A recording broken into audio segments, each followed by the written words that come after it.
Përshëndetje miq, ju përshëndes, unë Mimoza Elezi. Vazhdoj me shpalosjen e regjistrimeve osmane që janë përmbajtur në Sanxhakun e Dukagjinit dhe janë ato regjistrime që i përkasin viteve 1571 dhe 1591. Pra, në këtë defter gjenden dy regjistrime të rëndësishme që i përkasin këtyre viteve. Në regjistrimet që kanë vazhduar, deri tashmë kemi parë 11 fshatra që i përkasin Rudinës, fshatra të Gjakovës, fshatra të Hasit të Kukësit dhe përsëri vazhdojmë po me këto regjistrime ku, siç e theksova edhe më parë, regjistrimet e Sanxhakut të Dukagjinit janë ndarë në dy pjesë. Ne jemi në pjesën ku shikojmë regjistrimet e fshatrave të Hasit, të Rudinës, të Domeshticës, të Pashtrikut, të Lumës, të Gorës, të Opojës dhe të Dabrit. Ndërsa, në pjesën tjetër që në fakt ajo i përket pjesës së parë të regjistrimeve dhe cilësohet si pjesa e parë e Sanxhakut të Dukagjinit, por unë si fillim pata përvërsuar pjesën e dytë, prandaj vazhdova direkt me pjesën e dytë të defterit. Ndërsa pasi të mbaroj këtë cikël, pra të këtyre krahinave që theksova, në pjesën tjetër do të shikojmë regjistrimet që i përkasin Lezhës, Pukës, Dibrës, Iballit, Fanit të Madh dhe Fanit të Vogël, Mirditës, Zadrimës dhe Ragamit. Sot, në këtë program, do të shikojmë fshatin fshati Rodos, ashtu si edhe fshati që pamë në programin e shkuar, pra Batka, që e kam theksuar ku na humbi Batka, fshati Rodos ekziston vetëm në regjistrimet e defterit, ndërsa sot ai fshat nuk ekziston sipas regjistrimeve. Sipas disa regjistrimeve të reja që kam rastisur, dua të theksoj diçka për fshatin Batka, që e pamë në programin e shkuar, pra ku na humbi Batka për fshatin e humbur, dhe këto regjistrime që kam gjetur mbi Batkën e humbur janë në këto.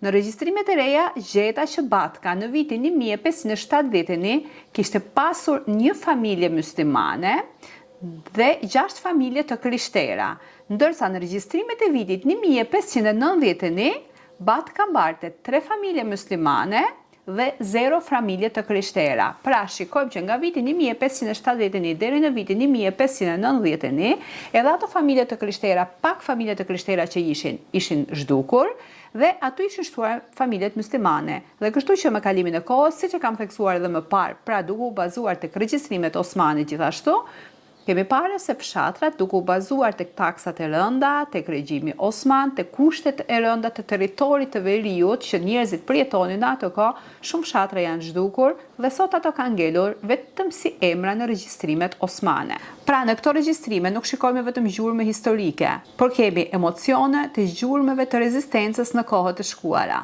Dhe kështu, nga një faqe e thjeshtë e defterit me pak regjistrime, ne lexojmë një histori të rëndë, një ekonomi të mbingarkuar nga detyrimet, një shoqëri shqiptare që mundohej të rezistonte në male, dhe një kujtesës që mbase sot nuk ekziston, por ekziston thjesht në rreshtat e defterit të Sanxhakut të Dukagjinit. Dhe siç e kam theksuar edhe në programet e para, dhe siç e kemi parë edhe në Sanxhakun Arvanit, programet të cilët shfaq me ju, këto fshatra që shfaq me ju, këto regjistrime që shfaq këtu me ju, janë regjistrime që i përkasin fshatrave shqiptare, ashtu siç cilësohen edhe në defter.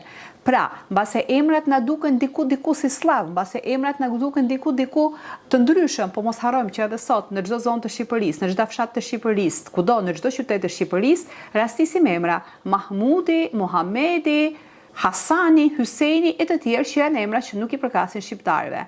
Por ato janë emra që i mbajnë shqiptarët të cilët kanë kaluar në fenë muslimane, por nuk mund të themi që ato janë arab. Dhe ato emra që në rastisim sot nuk janë emra slav, grek apo serb, por janë emra të shqiptarëve që jetonin në ato kohë në zonat e Shqipërisë, duke filluar që nga jugët deri në veri, sepse këto të dhëna i kemi parë edhe në defterin Arvanit, që defteri Arvanit nuk ka mbaruar, por shfaqen në pjesën e defterit Arvanit, pastaj u ktheva tek Sanxhaku i Dukagjinit, sepse kisha shumë pyetje nga të veriut për fshatrat e tyre.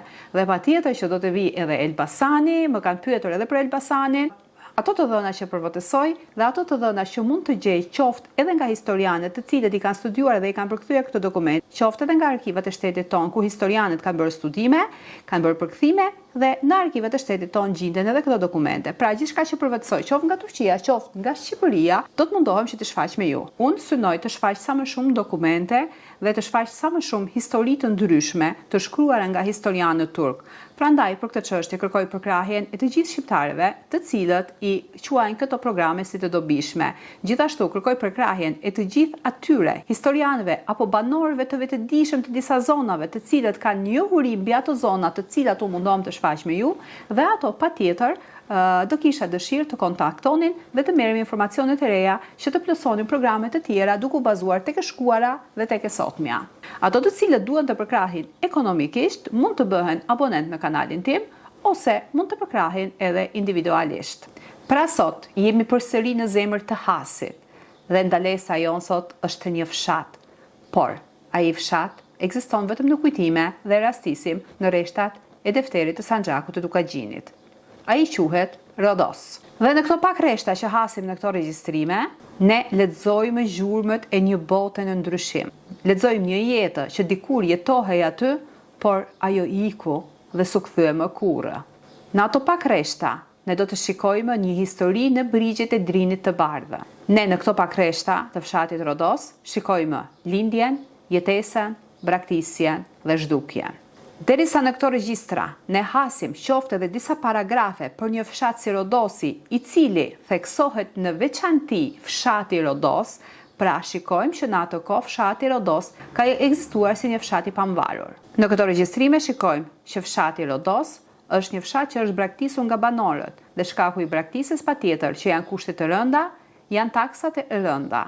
Dhe fshati Rodos, pas braktisjes nga fshatarët e tij, ka vazhduar të jetojë dhe të japë prodhim, por duke u përdorur dhe duke u punuar nga banorët rreth e rreth, nga banorët të ardhur. Nga shkrimet në regjistrin Osman, mbi fshatin Rodos nuk kam rastisur emra banorësh, sepse siç tham, ky fshat ishte zhdukur, pra ishte braktisur nga popullsia e tij, por kemi rastisur prodhimet që prodhonte ky fshat dhe taksat që paguante ky fshat. Në këshillimet e këtij defteri rastisëm që fshati Rodos i përkiste Timarit të Aliut.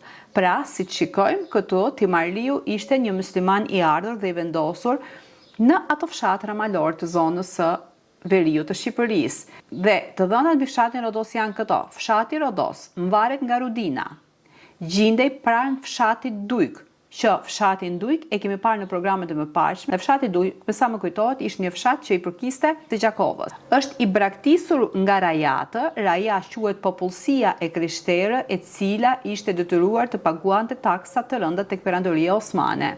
Pra, ishte i braktisur nga rajatë dhe mbillet nga të jashtmit, pra nga komshinët e tij. Të ardhurat që kishte fshati Rodos ishin grure, për 4 bare grure paguhej 200 akça, për 3 bare el paguhej 90 akça, për 10 bare ujem paguhej 200 akçe, vlera e kashtës ishte 10 akçe dhe shuma totale ishte 500 akçe. Pra ky fshat paguante 500 akçe, megjithëse ishte një fshat i braktisur dhe kishte një Timarli Aliun.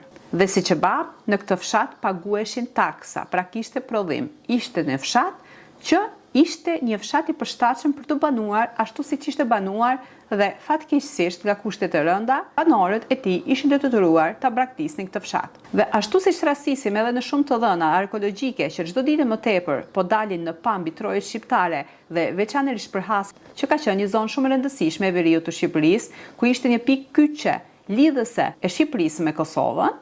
Hasi, pra kur flasim për Hasin, themi që të gjithë fshatrat e Hasit janë ato vendbanime të hershme ilire që janë banuar pra prej mijëra vitesh, por janë braktisur që nga 400 vite e sot. Pra në këto regjistrime shikojmë që fshati Rodos, ashtu si shumë fshatrat të tjerë të zonave të Shqipërisë, nuk janë zhdukur me zhurmë dhe me një herë, por janë zhdukur ngadalë, mbasi edhe duke u braktisur një nga një. Faleminderit për të gjithë ato që më ndjekin. Faleminderit për të gjithë ato që shpërndajnë videot e mia. Faleminderit për ato pak miq të cilët janë bërë abonent në kanalin tim. Faleminderit edhe për ato që do të abonohen dhe faleminderit për ato që e ndjejnë të obligueshme edhe të më përkrahin. Programet do të vazhdojnë, gjithçka që përvetësoj nga arkivat osmane, gjithçka që përvetësoj nga enciklopedia osmane, duke filluar që nga jugu në veri, që nga lindja në perëndim dhe nga njëherë edhe duke i përzier. Por shumë interesante do të jenë regjistrime mbi Lezhën, mbi Mërditen edhe për Elbasanin. Pra, rrini në ndjekje. Faleminderit dhe mirupafshim në programe të tjera.